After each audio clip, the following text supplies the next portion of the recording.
Ladies, gentlemen, and young ladies, it is truly a strong humiliation and terrible that the United States of America have just suffered from the seaside of South China.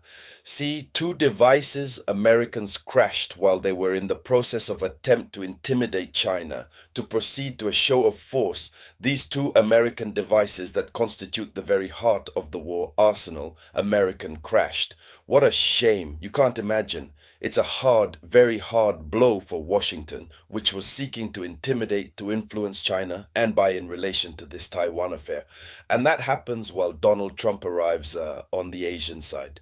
I tell you, it's very, very sad. Yes, it shows the defect of American technology. And if it happened at least on the side of the United States of America, we could see. But in the middle of a military exercise demonstration of power, and then imagine the rest. So in the framework of this dedicated geopolitical conference to world news, it is from this news that we are going to talk about. But before continuing, agree to share the conference to the maximum. It is necessary share in all groups possible. We must share as much as possible. You can. Give lots of likes. No, it's a couple of slaps. We're going to say it's God who acts, eh? Let's go in the depths. Let's look at the facts. What actually happened? So, it's a double accident in the China Sea Southern. A shock for the Army American. A double incident. One happened. Then, not even 1 hour of time, the other came also crash. Some have begun to think that the China is responsible. Yes, some have started to think that China is responsible, but in truth, China has nothing to do with it. We'll see. So, this happened yesterday, Sunday 26th of October 2025. Two aircraft from the carrier USS Nimitz plane crashed less than 1 hour apart. The first device was a MH-60R helicopter Seawo of the fallen Battlegate Squadron at 2:45 p.m. during routine operation. They have launched an operation in the air in a navigation space that themselves call navigation space free. So during this operation of routine, the first helicopter has crashed at 2:45 p.m. Yes, so the three members of the crew were rescued alive. It's a shame. And that's in the South China Sea from South China. So it's almost next to China. They wanted to demonstrate force and of power to tell China, attention, we are flying over your area. We monitor your area. You can't do anything against us because very recently, China exhibited the unexpected capabilities of its industry military. Most recently, China has achieved the Golden Dome that even America doesn't have not yet finished finalizing the plan. And so it was necessary to show China that, yes, we are powerful. But here, unfortunately, the result, I tell you, Donald Trump can't believe it. He believes no. He wonders what's happening. Is it karma or what is it? What is happening? And so it must be said that the second device, it is an FA-18F Super Hornet fighter from the Fighting Red Cock Squadron. The plane crashed at 3:15 p.m. So does that make it just 30 minutes? Both pilots were able to eject and were rescued by the Nimitz team, the team that was at the port of the aircraft carrier.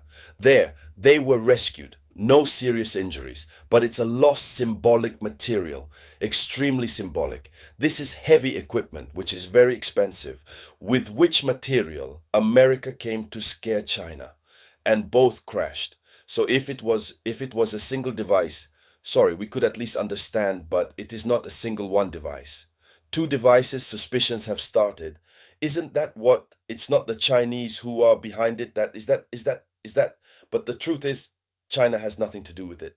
With that, how to understand that two devices crash at the same time, not even an hour of time. There is a problem, a serious one problem. The military industry America now knows a total failure.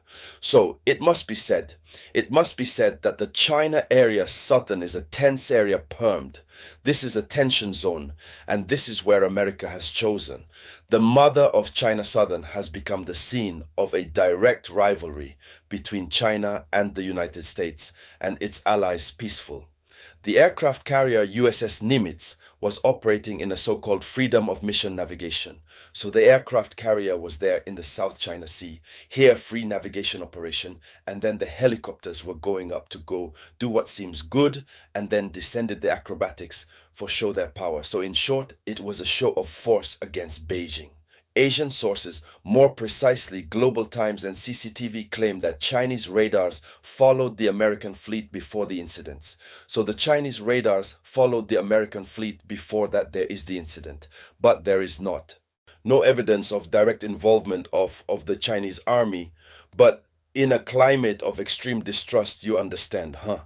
All eyes immediately left for China.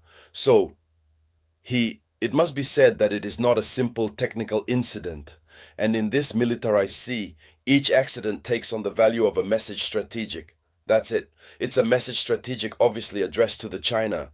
It's like saying to China, you don't know anything, you can't do nothing. And so this demonstration of power, that was the goal, to tell China, you don't know anything, you can't, nothing to do. But the accident there which comes to happen, it creates a domino effect. It has the opposite effect. So the military impact, what is the military impact? Repercussions of what has just happened pass.